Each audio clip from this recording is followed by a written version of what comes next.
What's up, guys? Vince Roddy here. This is one of those sporadic reviews where I just basically I guess, share my thoughts, and what I mean by that, I really try to make whatever comes out of my mouth the quickest as I can, despite me yapping, and I just have that nature of just rambling, on and on, just look at my podcast. But yeah, talking about season 2 of Rent a Girlfriend. I watched Season 1, God, it feels like centuries ago at this point.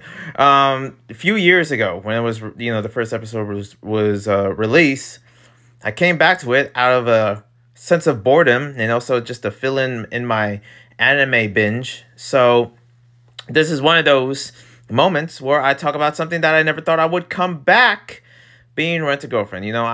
This is not going to be the best kind of reviews, just like any other review I do, honestly. I just set up myself for failure. I'm like, listen, guys, this is going to suck.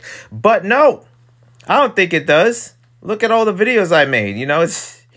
They doing well, I think. But yeah, we're about to talk about, something that is so, I guess, nothing crazy to me. I remember seeing a couple episodes here and there.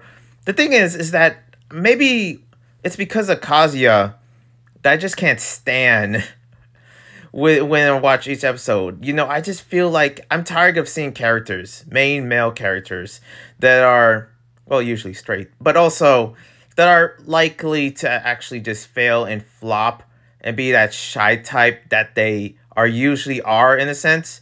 But I sort of felt for Kazuya. I mean, he's straightforward in some cases, business major. He's doing well for himself, okay, better than I do ever in my life.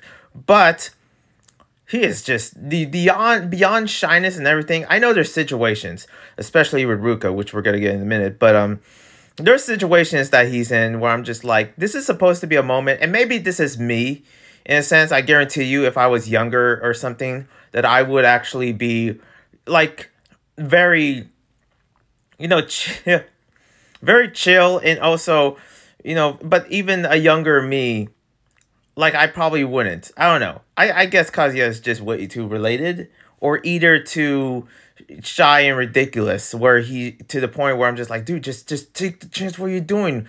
What kind, like, decisions that he makes, he can't make it for himself. And that's how I know that Chizuru is like perfect for Kazuya, because like he can't think for himself. It's just like my parents, in a sense, where my dad can't think for himself, but my mom is always like usually the one that is there to help my dad in most cases in his life, and I kind of see that through, I guess, Kazuya, in a sense, where he is kind of like that, I guess.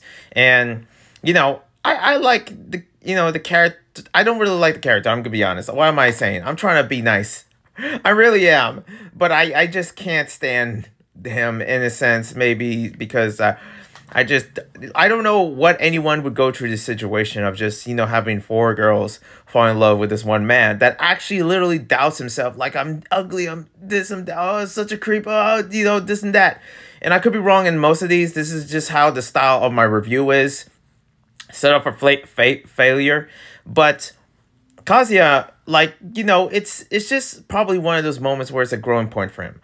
Like, maybe there is some points where I'm not getting to what he is. Maybe there hasn't been, like, much of a backstory of his lore, I guess, if you can call it that.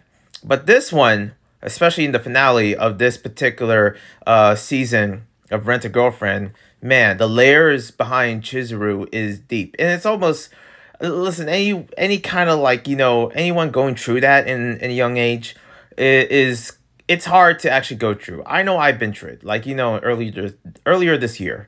And I can't imagine that for, like, a person that is, I guess, that of a busy young adult, as you should be, just like Chizuru. But man, Ruka just keeps stealing Kazuya in so many ways in front of other girls.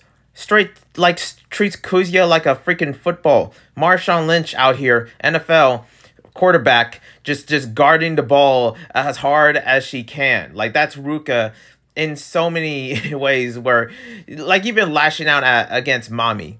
which is kind of funny to see. I can't imagine Dad ever lashing out against Sumi, which I'm not sure if that was in the last season. Keep in mind, the last season of season 1 of Rent a Girlfriend is such a blur to me, where I really don't remember half of anything except the fact that, Chizuru being introduced to Kazuya's grandmother. And the grandmas in this series is so they're so heartwarming. Every character in this series is just like it breeds real air, I guess. And it breeds that real factor of just like who they are as a person, just little things here and there. And that's what I like about most of like what Rent a Girlfriend brings. I guess a realism in a sense. So much so, like, especially, these two could have been teenagers, but they're adults. And I feel like there's so many other animes out there where, yeah, they could have been adults, but they're teenagers. Which, there's probably demographic for that. But I keep imagining if Naruto, if like, if other animes like My Hero Academia or like, some of the shoujo animes like Ouran High School, I always imagine like if they were like in college years, if they were like, adults, like over 18, I wonder how would that differ into the storyline itself? Like, I guarantee I watch Evangelion. There is very a part of me where I wish to God they were adults. I feel like, there is some development and it sets up for like for more series and more seasons.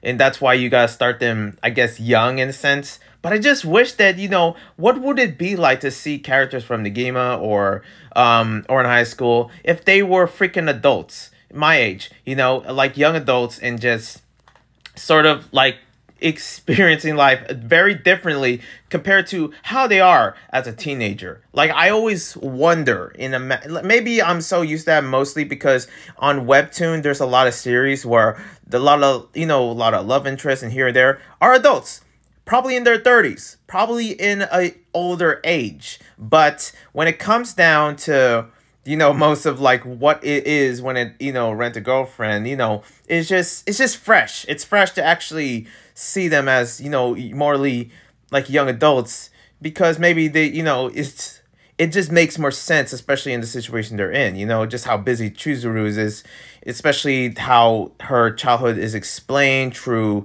her family.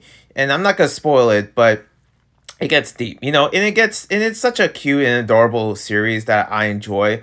Keep in mind, Kazuya is an interesting person where I feel like I don't know, like there's two factors to him that I can't think about at the moment, but I can tell you that when I think of Kazuya nowadays, I think of like, the person that just makes everything hard for everyone else. Like, it's just like, what do you decide on here and there? Like this scene with Ruka and Kazuya, like Kazuya just needs to chill. But I get that Ruka is actually really coming for Kazuya, if you know what I mean. Just really, really wanting him so much so. Like in that desperation for actually wanting Kazuya. And to the point where he's just, Ruka's just butting in and everything. Like maybe that's a flaw, but it's also like interesting. Like so many of these episodes in Rent a Girlfriend is very interesting knowing that, there is so many parts and, in waves of just like how this anime would go.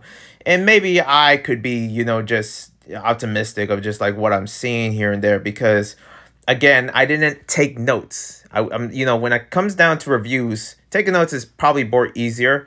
But since when did I ever took a note in anything I watch? It used to be Miraculous Ladybug in the past, but now it's just nothing. I don't really see myself actually ever really taking notes of anything else, but I guess unless it's like, for my Vince talk, which is, I write topics down and I write them down to actually just, have a more constructive, way of actually just showcasing my thoughts in through the podcast and just, I guess, a sense of flow.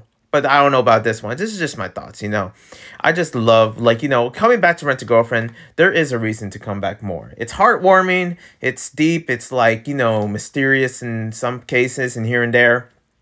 And there's no sketchiness behind of any of, the shows of what season. And I guess, I'm usually not into that slice of life, realistic because here's the thing.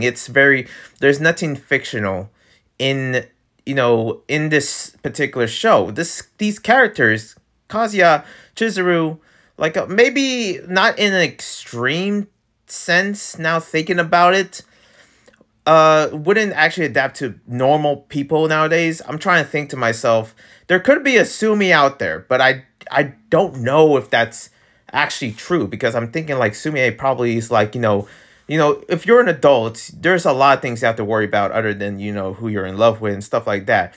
There's times where I turn to a Sumi, that's for sure. I see a man or I see a woman that I'm just like, oh my God, they're adorable.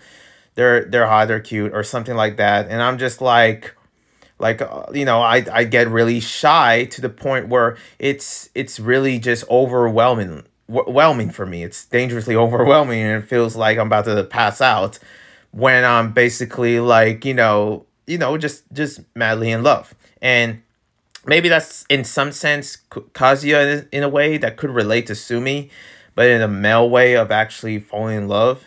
But, the blushes, to me, I'm all about the blushes. Look at my channel. I'm all about the blushes, and I love the blushes. And that's why that's a treat for me when it comes down to animes like these that I just, fall in love with. And, there's not a lot that Mami was in. I thought Mami was about to have something interesting in these particular episodes. I just keep thinking about violent Mami. Like, where's that? Like, I know that doesn't exist in many ways. I think, she has, like, strategies and stuff like that to ruin certain relationships or be, I guess, the enemy of this particular show. But that hasn't showed at all. So don't have to worry about Mami much if, in this season. Yeah, this season is just interesting. I'm looking forward to season 3 because there's third season. I probably have to get back and catch up on season 1 because there's a couple of episodes that I probably missed. It's just that I don't know what it is. There was parts of it where I fall off. The idea of just like, Chizuru actually being an actor and stuff is cool, but it's like not really something that I'm really there for when I'm watching the series, and maybe that's what it is. And I surely got that same vibe when watching this particular season as well. But I don't know. This is just a little tap-in of just telling you, like, yo, I watched Rent a Girlfriend, and here I am sharing my thoughts. Other than that, let me know what your thoughts are in the comments below. And I'll see ya when I see ya. Hope you, subscribe, like, comment, all that jazz. I'll see you. Peace. One love.